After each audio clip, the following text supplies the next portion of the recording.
tukkiriza tugenda kukola omulimu guno kati tusi abamu bajja kumbuza bagenda kusomerawo amatendekero mangi tujja kufuna obudde obuli convenient nti ennaku bweziti osaawa bweziti ate obeere nga n'emulimu osobola okukola ki okukola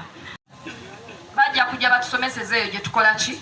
mu bitundu byaffe gye tuna business sente zino zajjiridde abakyala abalina ki business sente za grow z'abakyala balina business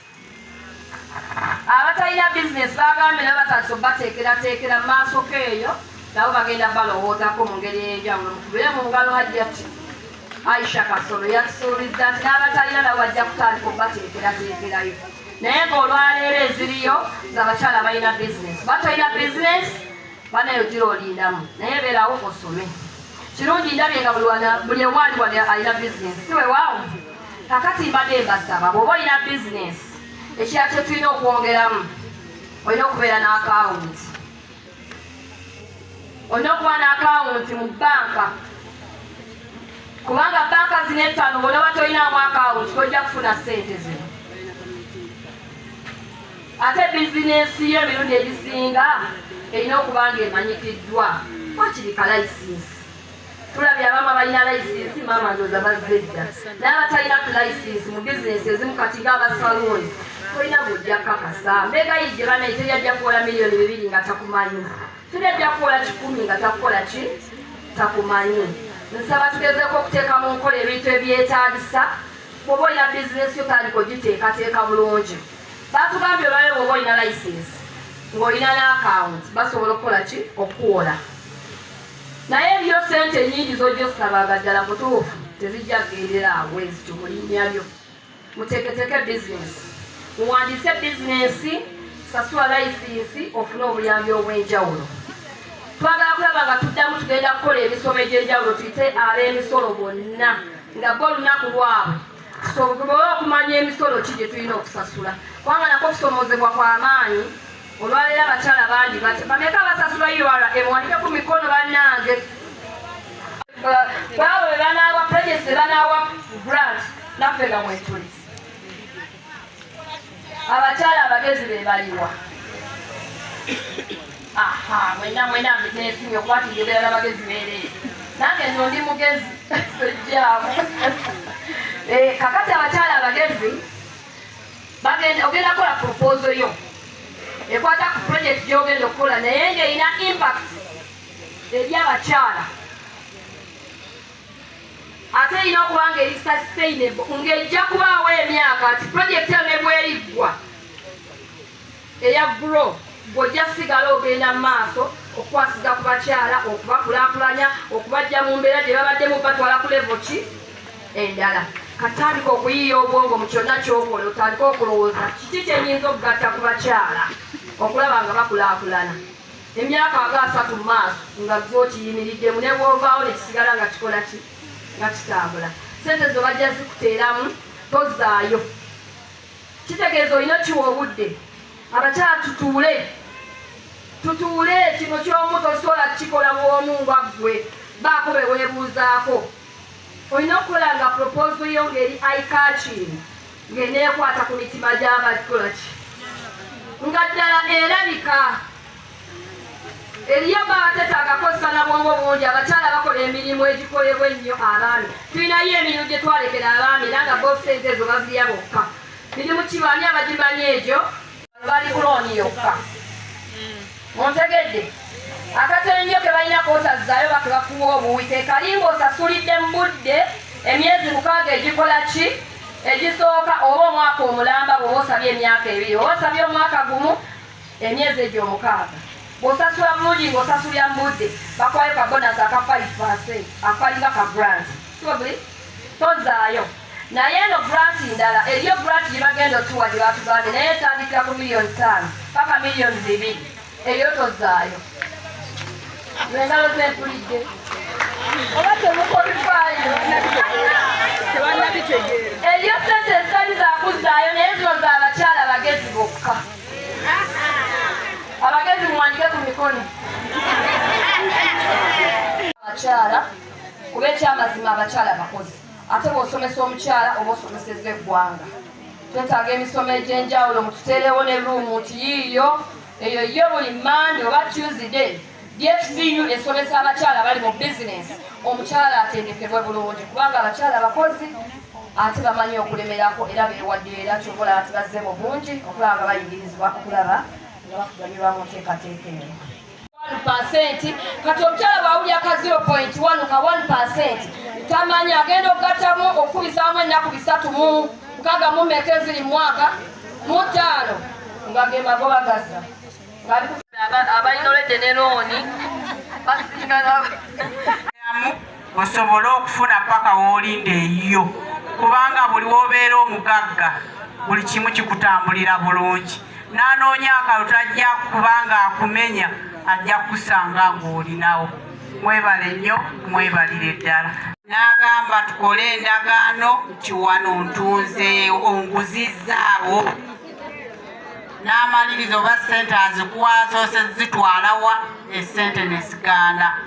n'amaliriza 5 ku 10 ng'agitutte. Njagala okwebaza gavumenti eno fe abakyala tuugula bupoloti bwaffe naye ate bamalirenda babutututteko naye bw'ebeerese pulojekiti eno okujuna abakyala twagala okugyebaza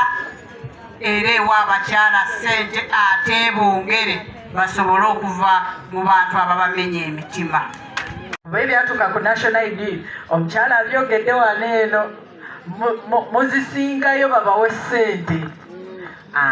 Bw'oba talina National ID passport ekola ne permit ekola. Ekimu ku ebyo at least ky'oba ojja nakyo. Ekirala businesses zino luli nga twakava mu COVID twalinanga kawindo akatukkiriza okusalako. Gavumenti yamanya nti abantu COVID abayiseemu era mujjukira nka license kabanga katonotono naye buwindows obwo bagenda babukola ki babuggala. Bw'osanga nga license yongeddemu 5 tukayana nnyo olumu tetubeera ffe beera mugumu nti eyo license gye tukuwadde yeekola ki yeekugyamu era yentuufu. Bw'obeera nga bizinesi egaanye ng'oyagala kugiggala toggalawo buggazi n'oddeeka ne weebaka. Oyina okujja n'owandiikira town clerk n'omugamba bizinesi egaanyeemu. Ebbaluwa eyo ne tugiteeka ku fayiro ne tulyoka tukola ki tuggalawo bizinesi eyo mu bitabo byaffe. Bw'otakola ekyo sisitimu ebeera egenda kusigala ekubala. Era mujjukira bulungi mass registration yali mu 2020 bangi nnyo twabawandiika naye mpaka olwaleero nga temufunanga ku license temusasulanga ku license. Muli eyo muteredde sente zeeyongera kukola ki kulinnya. Jangu okebereko ku bizinesi yo ku sisitimu yaffe. 1% kati omukyala bwawulya ka 0.1 ka 1% tamanyi agenda okugattamu okukubisaamu ennaku 3 mu 6 mu mmeka eziri mwaka mu 5 nga ge magoba gazza. N'agamba tukole endagaano nti wano ntunze onguzizzaawo n'amaliriza oba ssente azikuwasoose zitwalawa essente ne zigaana n'amaliriza 5 ku 10 ng'agitutte. Njagala okwebaza gavumenti eno fe abakyala tuugula bupoloti bwaffe naye ate bamalirenda babutututteko naye bw'ebeerese pulojekiti eno okujuna abakyala twagala okugyebaza era ewa abakyala ssente ate bongere basobole okuva mu bantu ababamenya emitima. Sukasanvu oba abamu 15 buli lunaku. ID esigaddeyo mu bbo lwa mitwalo 10. Ate olina okumala nazo mwezi gumu gwokka. Naye nze neewolako mu Saipa ne Black nga tuzzaayo buli wiiki oba olina okuzaayo ssente. Abakyala batudde wano beewola mitwalo 10. Mitwalo 20 okukuwa n'asatu lutalo. Emitwalo egyo 10 okuzikuwa bakujjako mutwalo gumu ne bakusigaza mu nsawo yaabwe ku dakiika eyo gy'ozisabye. ffe bayero si ffe tubawa amabaluwa abatuuze banno bwe bakujjako olwo noofunye emitwalo 9 mumpuliriza neero si ne tukujjako 5 ez'ebbaluwa natudde okuliida gwe kaakati nno osigaza 8 n'ekitundu 8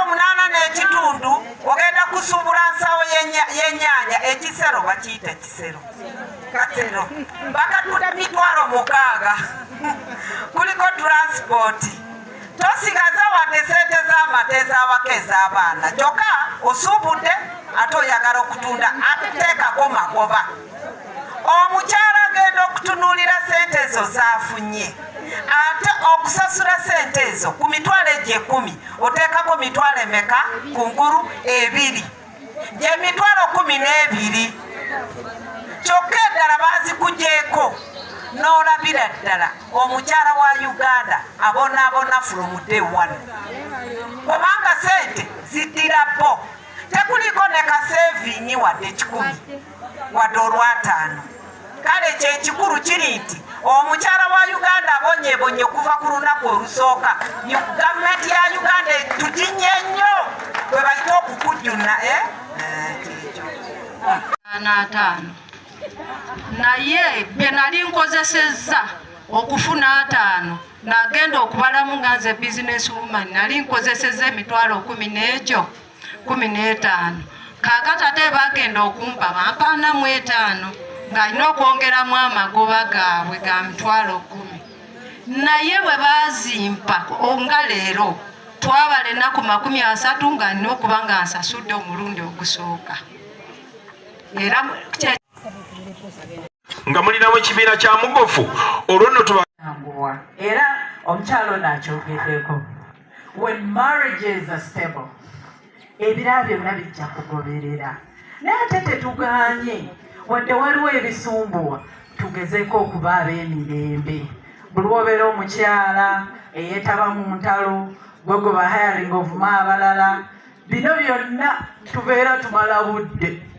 madamu Baroma ajja kwogera enjuba kuva gyetandikira paka gyesemba naye nga output kuggwe oba okwenyigira mu kino tekijja kusoboka mbadde nsaba engeri gye ndi mukyala buli anajja ewange okwagala obuyambi nja kumuyamba oba kisooka tubaterewo ne desiki ey'enjawulo nti owaggulu tamala budde kubanga bibeetagisa babyogedde nga bingi kaakati na fact that tuli mu kugoba misinde tugoba time owa grobo jja weeyogereko weetimbe nti gro kasita nakiwulira nja kuwa first priority neyanza genda osasule mu bbanka towa muntu mulala yenna muleeta kusasulire ne bw'otuuka ku division wennyini teweesigawo muntu yenna gwe saba kintu kimu ki kagereko ogende osasule okomewo bw'okomawo tukuwa ebintu 2 tukuwa receipt e-receipt eyo gisabe bw'owaayo sente zo bw'osasula license saba e-receipt bw'omala okufuna e-receipt osabe ne license yo ebintu 2 abasinga babazannya obuzannyo nga ojja n'osasula license receipt n'otagifanako nga sente olinga atadde enteeke oba bakuterekere ne bakuwa license yonna gyeba evudde siyinza kugamba nti manyiiyo naye ne muffe temutwesiga sente zo zitwale muki mu banka oba ebyatuuka ku national id omukyala abyogedde wano eno muzisingayo babawe sente bw'oba talina national id passport ekola ne pamit ekola ekimu ku ebyo at least kyoba ojja nakyo ekirala businesses zino luli nga twakava mu covid twalinanga kawindo akatukkiriza okusalako gavumenti yamanya nti abantu covid abayiseemu era mujjukira nka license kabanga katonotono naye buwindoozi obwo bagenda babukola ki babuggala. Bw'osanga nga layisinsi yongeddemu 5 tukayana nnyo olumu tetubeera ffe beera mugumu nti eyo layisinsi gye tukuwadde yeekola ki yeekugyamu era yentuufu. Bw'obeera nga bizinesi egaanye ng'oyagala kugiggala toggalawo buggazi n'oddeeka ne weebaka. Oyina okujja n'owandiikira town clerk n'omugamba bizinesi egaanyeemu. Ebbaluwa eyo ne tugiteeka ku fayiro ne tulyoka tukola ki tuggalawo bizinesi eyo mu bitabo byaffe. Bw'otakola ekyo sisitimu ebeera egenda kusigala ekubala. Era mujjukira bulungi mass registration yali mu 2020. Bangi nnyo twabawandiika naye mpaka olwaleero nga temufunanga ku layisinsi, temusasulanga ku layisinsi. Muli eyo muteredde sente zeeyongera kukola ki kulinnya. Jangu okebereko ku bizinesi yo ku sisitimu yaffe. Zanyo neyanze gomukisa guno amanya agange nzeyo kyobuli maaso gyeko omwanika wa Mukono Central Division. Olunaku olwaleero tuli ng'abakyala tuli invited okwenyikiza on how bwe tugenda okuba abeeteefuteefu okufuna ku Grow Project. Grow Project bagisomesezaako bingi naye nze ndi mukugu mu licensing. Mbadde mbuulira abakyala nti abakyala buli kimu beekwatiremu tutuma kubanga ababuzaabuza mu kubaawo be bangi. Bw'okwata ssente ezo z'okoledde ebbanga z'osevingidde ebbanga, lwaki ate mu kaseera akatono oyagala oziweeyo carelessly? Tambula ogye ne national ID yo ne ttiini yo tukuwandiise osasule ssente mu bbanka ofune bino wammanga, ofune e-receipt, ofune license. Ebintu ebyo ebitambula bibiri tukkiriza kuwaako kimu. Abakyala abeeganya abatuma bafoolinga pre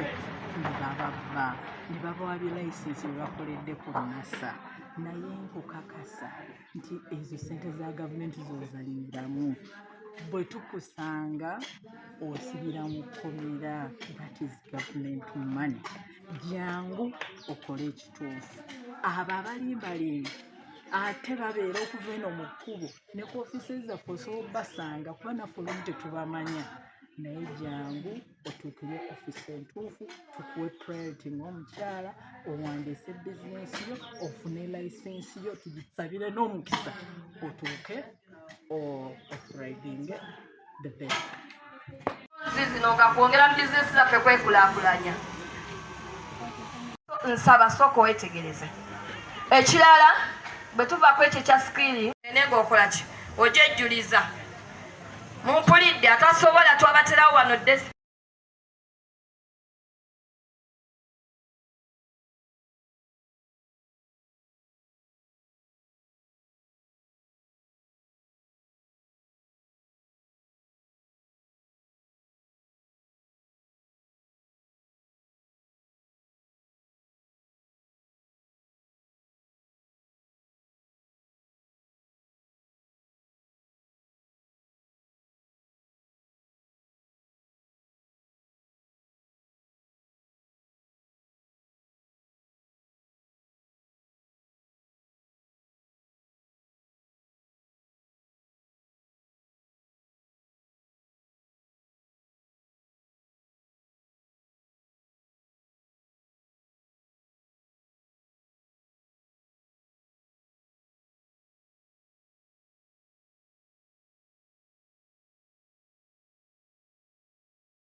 tutereke enamba ye ya WhatsApp tukyakola groups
nga atandikira ku miliyoni 1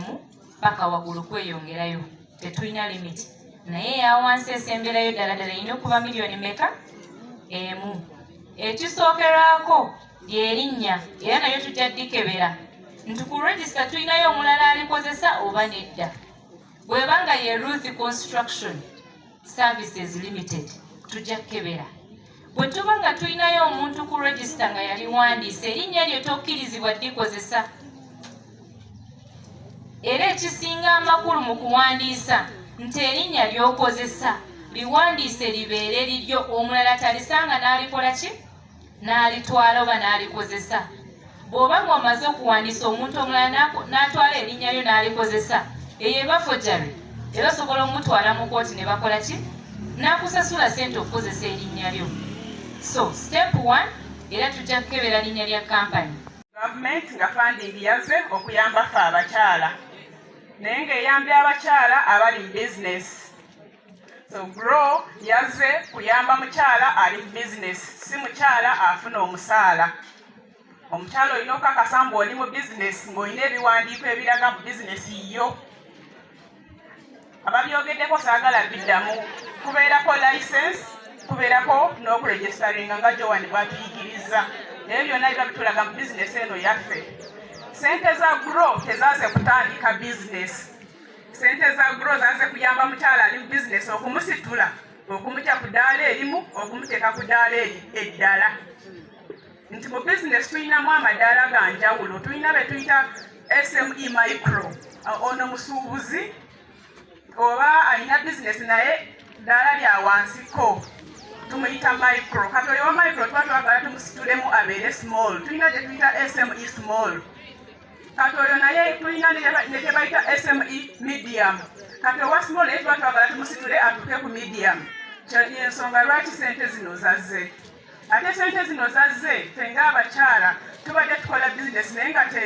tetutambulira nnyo nkyogere nti oba mu Luganda nga tetweteekateeka bulungi tumala gakola tulaba sente ziyingira tulaba zifuluma tetukeepinga records nze ndima entula zange simanyi oba ntaddemu meka nfulumiza meka nze kasa ndima ne bikula ne bagula tekinga mu nsawo nendabamu sente nenziramu nengula ensigo tetweteekateeka omuntu nakubuuza bizinesi yo erimu sente meka simanyi sente zino zaze tubeere nga twetereeza mu nkola yaffe egy'emirimu tuve mu bino ebyokumala agakola Natwera nga nze manager ku DFCU Bank Mukono tuzze wano ku nsonga ya GROW nga RDC wa Mukono District akungaanyiza abakyala okuva Mukono Division ne Goma Division okuyiga ku ssente za GROW. Eno funding evudde mu gavumenti yaffe ya Uganda ng'eze kuyamba ku mukyala ali mu bizinesi. Ffe nga DFCU Bank ze ssente twazifunye era tuzigaba nga tutandikira ku bukadde 4 paka ku bukadde 200 million ku bukadde 2. Sente zino ziyamba omukyala ali mu bizinesi ng'alina ekiraga nti ali mu bizinesi. Kiki ekiraga nti oli mu bizinesi olina okuba ng'olina trading license ng'eri mu manyago oba ng'oli registered nga gwe nannyini kampani eyo oba ng'olina mu shares ezisukka ebitundu 5 ku 10. Okugaba sente zino tugabira ssekinoomu nga twetaaga omusingo tutwala omusingo nga tutandikira ku kibanja oba tekuyita land sales agreement ne land titles. Tugaba sente zino ku misingo egyo nga tetugivaluwinze paka ku miliyoni za 3. Oleeta buleesi kyapa kyo oba ndagaano nga tujja nga tukulambula nga tukuwa sente ezo oba osobola ozisasula. Then okusuuka ku miliyoni 3 oba ojja kutuwa ekyapa era tukivaluwinge tukubuulira omuwendo tukuwe sente zino kuva ku miliyoni 4 paka miliyoni 2 okukoma ku myaka 2. Sente zino za capital za kwongera mu bizinesi esobola okukula okuva ku ddaala erimu okutuuka ku ddaala eddala. Sente gavumenti yazituwadde tusobole okukulaakulanya bizinesi zaffe. Mwebale nnyo, mwebalire ddala. Cent reducing balance kiba kitegeeza nti miliyoni 10 oteekamu amagoba ga mitwalo nga 5,400 omwaka mulamba, miliyoni 1 mitwalo 5 miliyoni 1 amagoba gaba ga mitwalo 5,400 omwaka mulamba.